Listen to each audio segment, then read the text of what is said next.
What is the meaning of life? This is the question we're going to talk about on today's Daily Walk. I'm recording this from Slab City. If you're unfamiliar with Slab City, they call it the last free place on earth. What we see behind me is called Salvation Mountain. A man came to Christ in his 30s. He moved out here to this place and he started building this mountain that it was first based on some other material, didn't last. This one's actually built with adobe structuring and then painted, and he spent his entire life here until he died in 2014 building this mountain, which is definitely an intriguing sight. Here's just a little bit of a sampling, and this is just a little bit of a sampling. There's cars and boats and motorcycles and just all sorts of stuff over here, and just all sorts of things just pointing to Bible verses. Now, is this true Christian discipleship? I don't know. Maybe, maybe not. I was here yesterday, and the Chinese tourists were in full force, and they are coming from a country that's not allowed to see a Bible in many cases. And so in that case, yeah, it could very well be a little bit evangelistic in that. But looking around in this town, there's not much else here.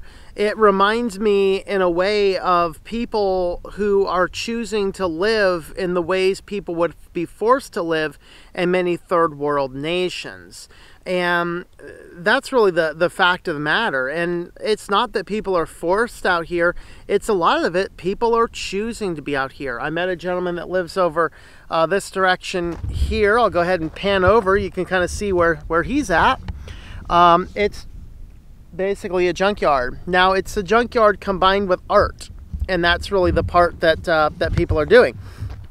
Is they're just repurposing wasteful things and just putting them in intentional places.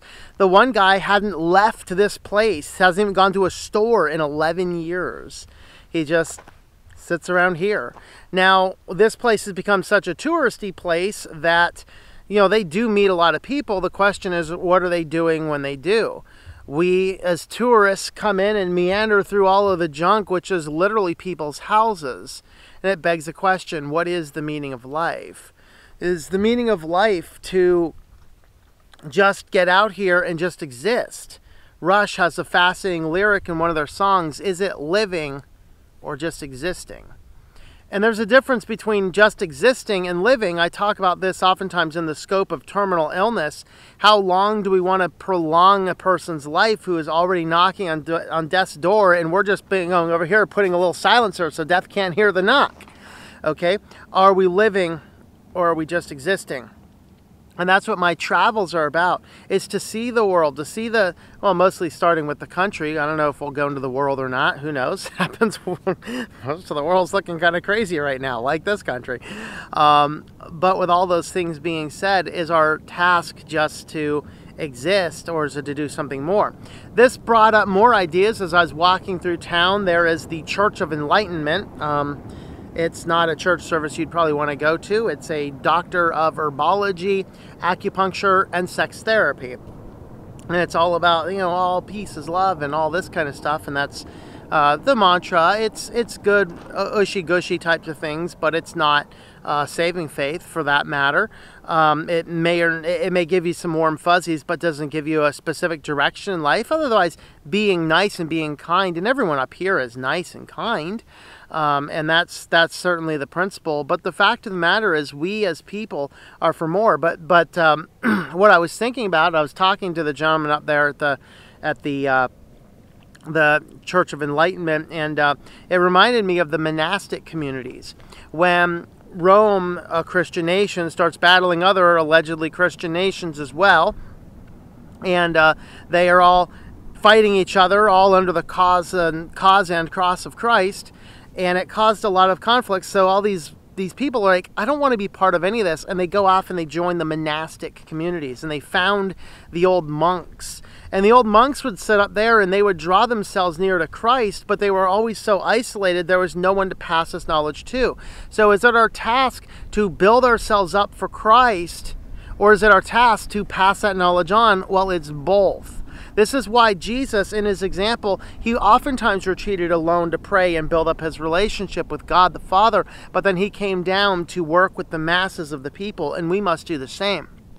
So as we can come to this intriguing place like Slab City, where people have come in here and they're just building up for themselves, it's basically an organized horde that's outdoors, so it's a little bit safer. And so they're doing these things, but they're not going anywhere. They're not doing anything. They're getting out of society. It's like the modern day Amish, except for they don't know how to grow their own food here. So they are dependent on someone going to town to the store. There's certainly people coming in, but no in-depth, deep relationship building, no passing on of knowledge, and no knowledge to even pass on. Unless you're talking about painting a dead car. And it's intriguing art, don't get me wrong. The art up here is fascinating, but is life not more than just existing? Is life not more than just sitting in here? This is why as Christians we have to learn how to balance walking with Christ, developing our life with him, and then moving on and saying, what now? What is the next thing we need to do? What is the next task that we have to do, which is passing on that knowledge? It's discipleship. This is why we have to spend some time alone in prayer and worship and in private study, but then we have to get out and we have to serve in ministries, whether that's in church groups, parachurch groups, or just basic community stuff. And I'm a fan of basic community stuff. Now, I don't have a calling to be out here, but anybody that wants to live an alternative lifestyle, there is a fascinating need for the true gospel out here.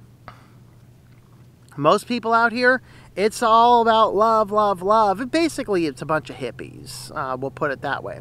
And hippieism is fine, but it doesn't give us real solutions. And for the verse that we want to mention here, I've kind of rambled on, and I've rambled on in an organized yet disorganized fashion for an intentional reason. Here's your homework assignment to read the book of Ecclesiastes. We're not going to read the whole book here. I'm going to give you the conclusion. But it's a brief summary in the book of Ecclesiastes written by Solomon. What do you do when you are basically the trust fund baby of the most righteous person in the world? That's really what Solomon is. He's a trust fund kid. He inherited this massive wealth. Sure, he grew his wealth even further, but then it begged this question, is wealth what there is? So he writes Ecclesiastes. He talks about domineering women. This is a man who had 1,000 wives. Can you imagine? Like, that is a different woman, breakfast, lunch, and dinner every day of the year, okay? And he had 1,000 wives. He had unlimited amounts of money. He had so much money, silver was worthless.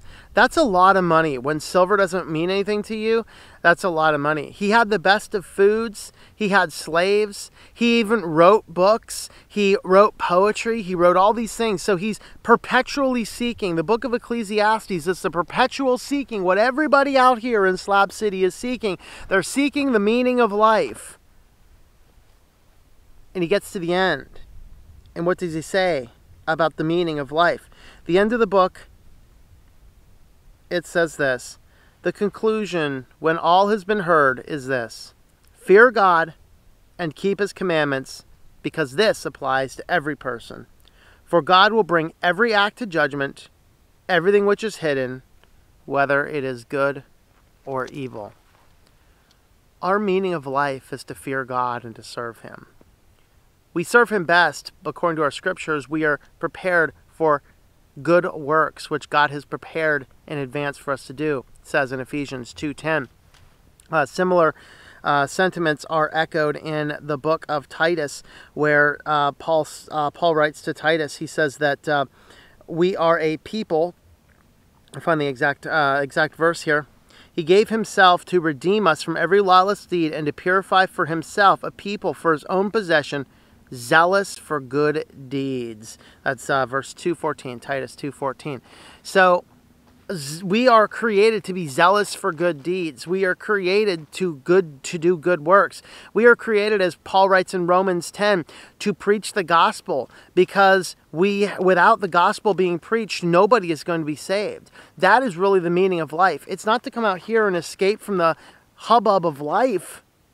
It's to escape for a short period of time and then go back into the world a stronger person, built with Christ, built up with him, so we can pass on this knowledge to others. So serve in ministries, but also remember to balance yourself by taking time for yourself. Slab City is a fascinating place to visit, and I'll be here for a week. But I'm not staying. There's no purpose. There's nothing here. It's just a bunch of garbage. That's my thought.